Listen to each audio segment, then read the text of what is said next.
Okay, Ji. Now let's begin with your cloud storage, and let's talk about how cloud storage is, and what in fact it is cloud storage, and in fact what cloud services, mean. So basically, cloud storage is a method of data storage where data is stored on remote servers. By remote server, I mean it refers to when some resource is not physically accessible and it is far from you. So in this case, remote servers are storage devices which are not located in your vicinity.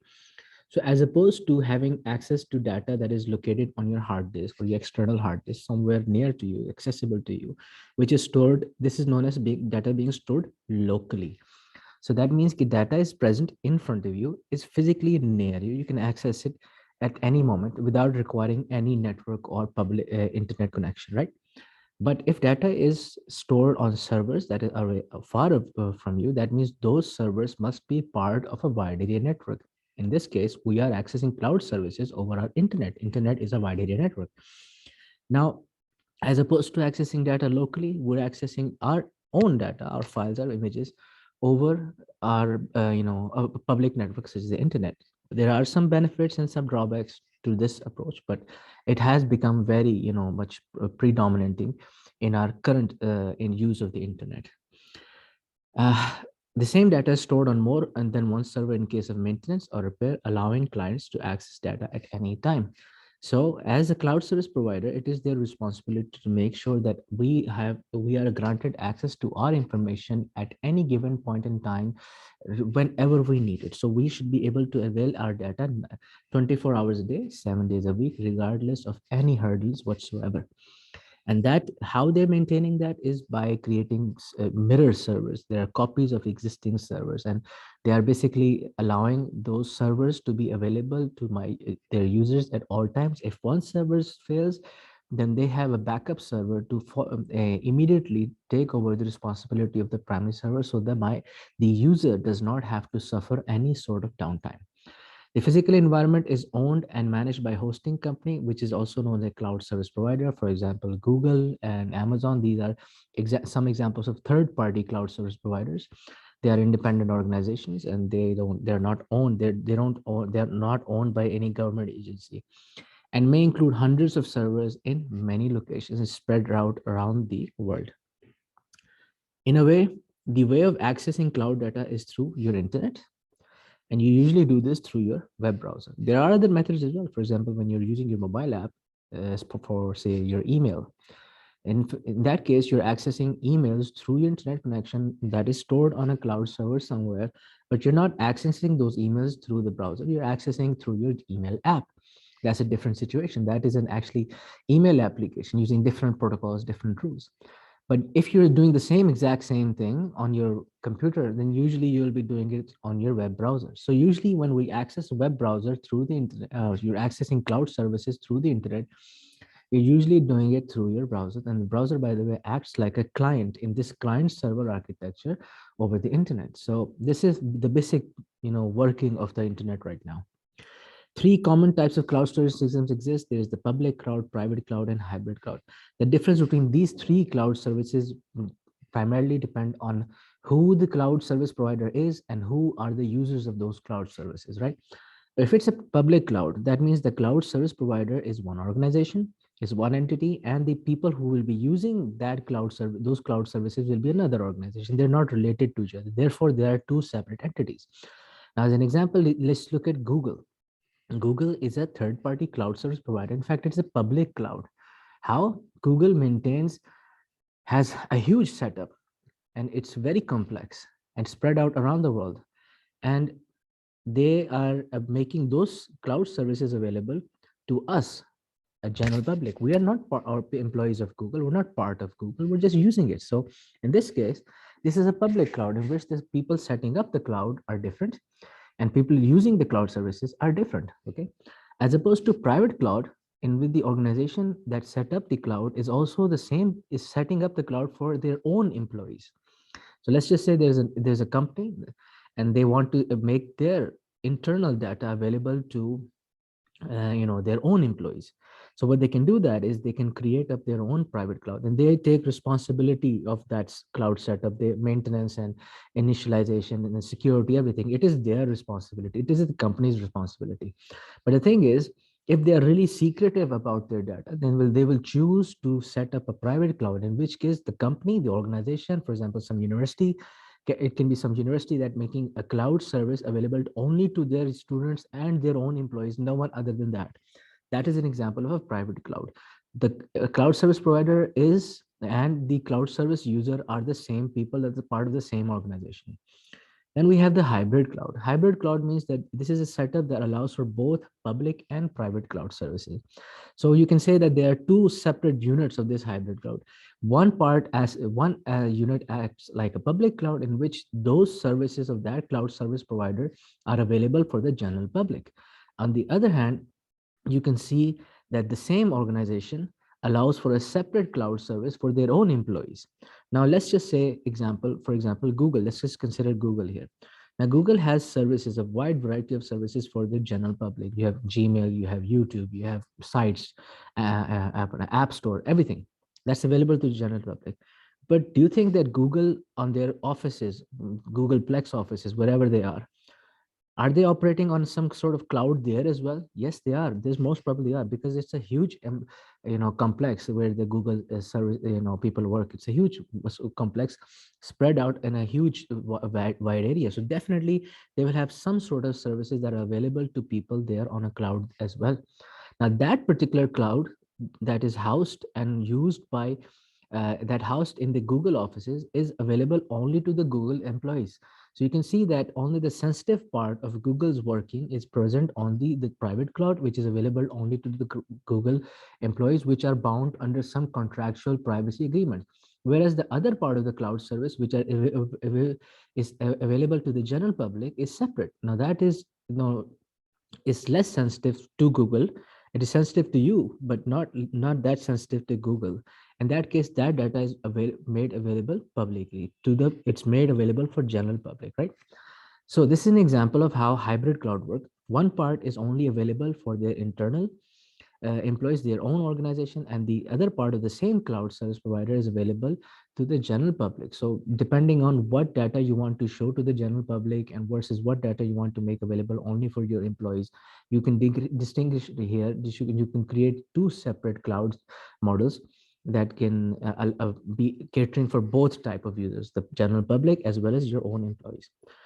However, there are some benefits and drawbacks using cloud service. Lots of, they mostly rely on how, they revolve around how you access it, primarily the internet. For example, one of the major benefits of cloud service provider is that your cloud service is that you can access it at any time, anytime, anywhere, any device.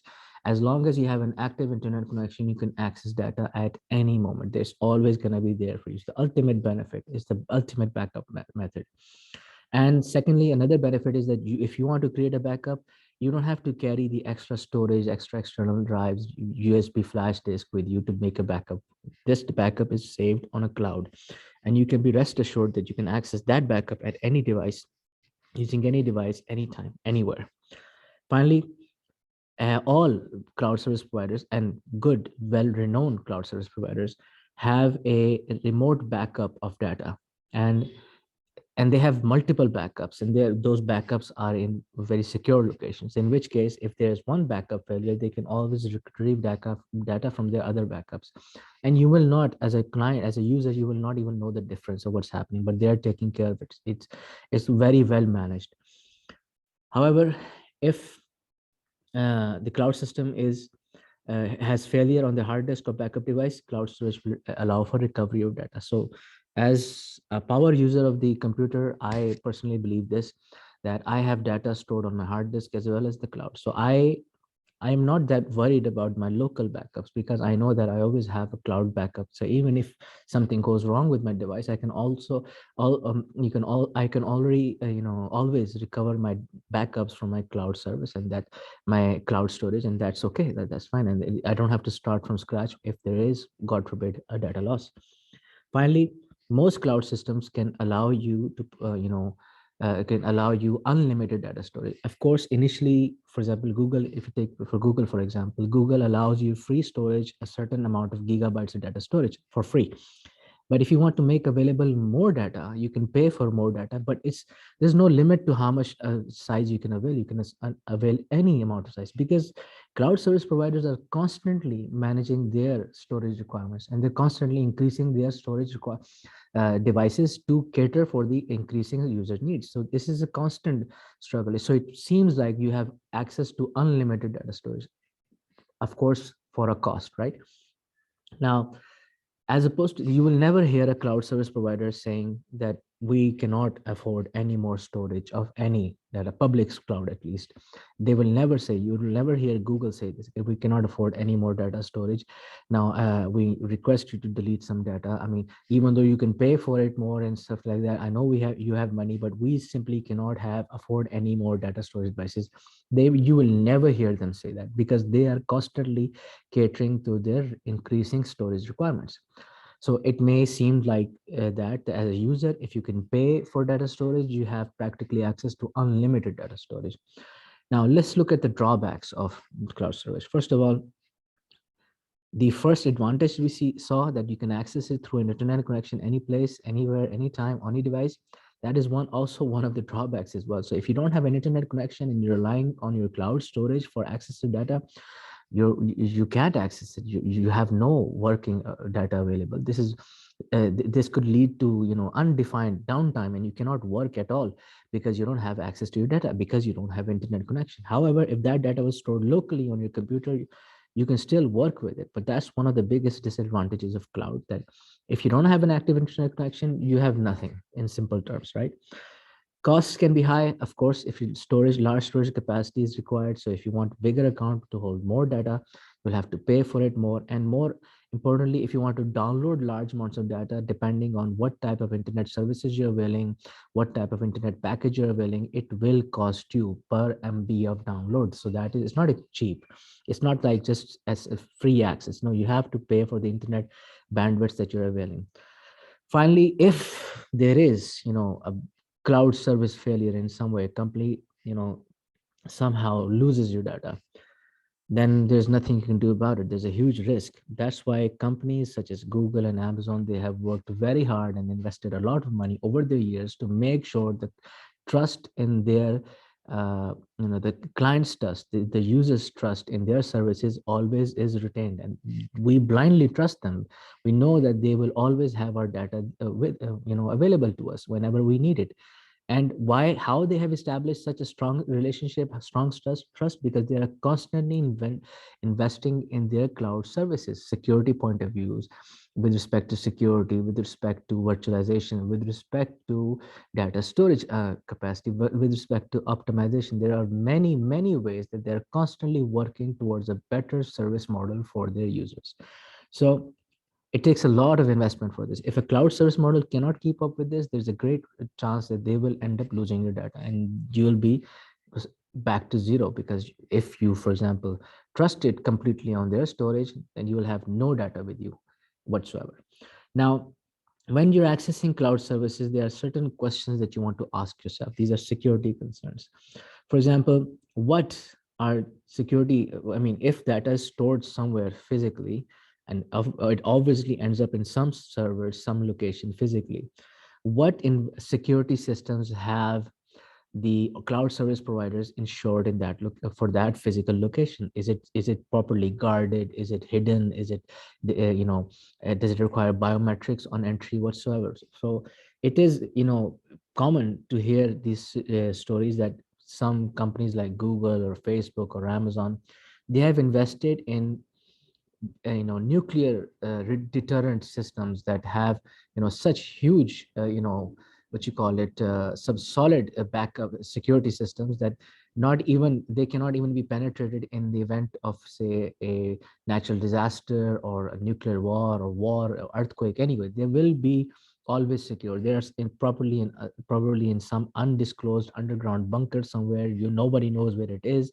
So they have invested a lot of money, time, and effort into making sure that that backup that you have, that data that you have entrusted them with remains secure software point of views as well as physically where the data is stored. So this is one of the aspects why you trust these big names so much, because they have invested a lot in keeping your data safe. Secondly, how good is the cloud service provider's response to natural disasters, power cuts? Exactly, this is another point that is linked with the previous, concept. Now, if a cloud, some big names have invested gone as far as investing in their own grid stations because they want uninterruptible power supply, so that their users may never suffer any sort of data loss, because they have promised you 24 hours, 7 days a week, unlimited access, as long as you have an active internet connection, and they will go to great lengths to make sure that you are provided with that. So how does your system respond with respect to natural disasters, earthquakes, floods? Even if that happens, does Google still work? Yes, it does, because they have taken special precautions.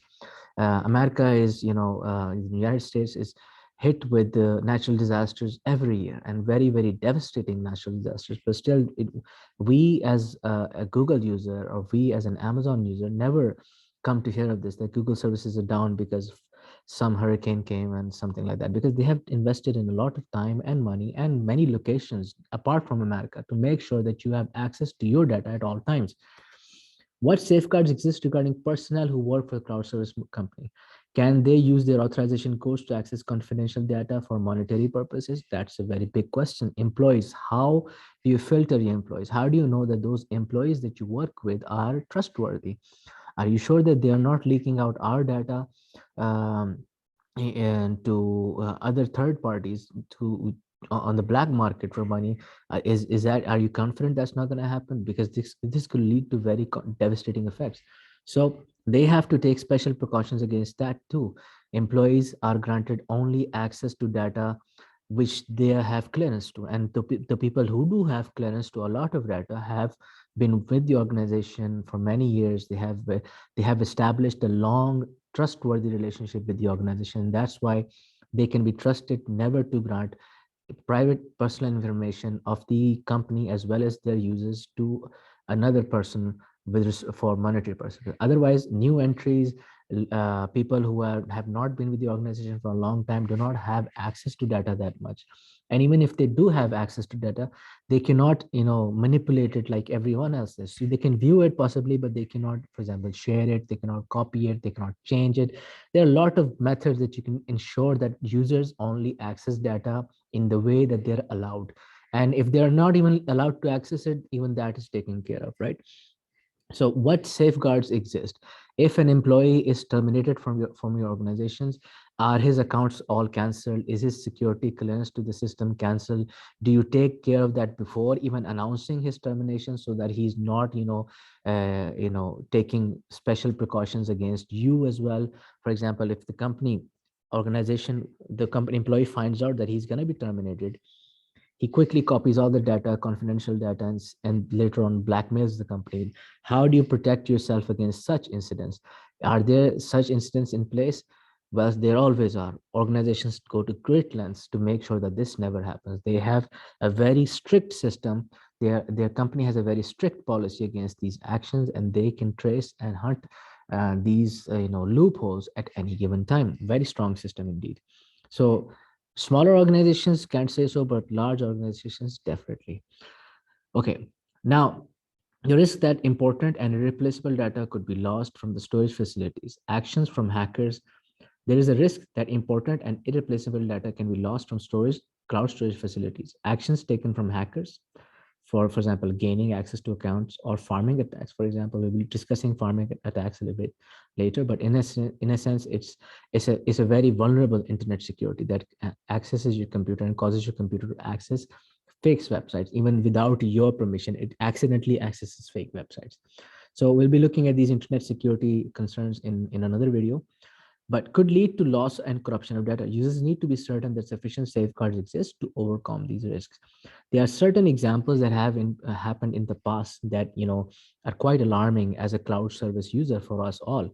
For example, there is the Zen security threat. Now, what does this mean? It is actually a hypervisor, which creates, what is hypervisor? It is a software that emulates a physical environment. It's virtually creating this a computer environment for the users.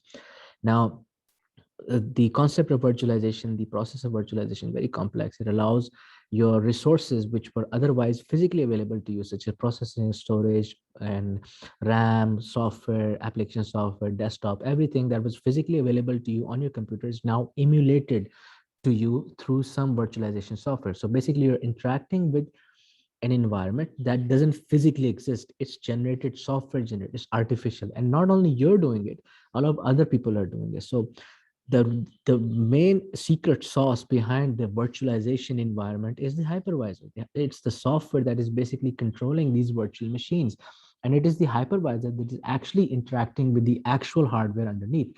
So if, for example, a hypervisor is compromised for some reason, that means that all users who are accessing their virtual machines using this hypervisor will have been compromised. So that if hypervisor turns off, and that means that computer, that user who's accessing that virtual machine will not be able to access their virtual machine at that moment. Take, for example, Google Chrome. Now imagine Google Chrome, it's a laptop, it looks like a laptop, but it's a thin client. What thin client means that it has no processing power of its own. It has no storage power of its own. It's accessing resources, all of these resources, but not locally, but through an internet service provider. So basically, you're accessing all services provided to you by Google via internet connection. Now imagine that for some reason, your hypervisor that Google is using to provide you these virtualized services somehow goes down. And the computer that you're using is strictly Chromebook. That means it will not be able to work if it does not have access to the hypervisor. You have nothing there. In which case, you, along with millions of other users, will not be able to access their computing services, which is a huge problem. Apart from that, second concern, a huge concern, is that if regular server backups go wrong, it may result in permanent data loss. So this is a huge risk. It should be carried out very carefully, preferably at times that you don't have extreme internet traffic, and especially done in phases so that the user doesn't have to suffer at all and there is least amount of risk. Then there's also been in the past that celebrity photos, for some reason, somehow have been hacked, obtained, and then shown, revealed in the public. Now, how this happened is definitely because of your some loophole in the security that caused some cloud service provider to, you know, there's a security lapse in the cloud service provider's security model, because of which these personal private photos were leaked to the public.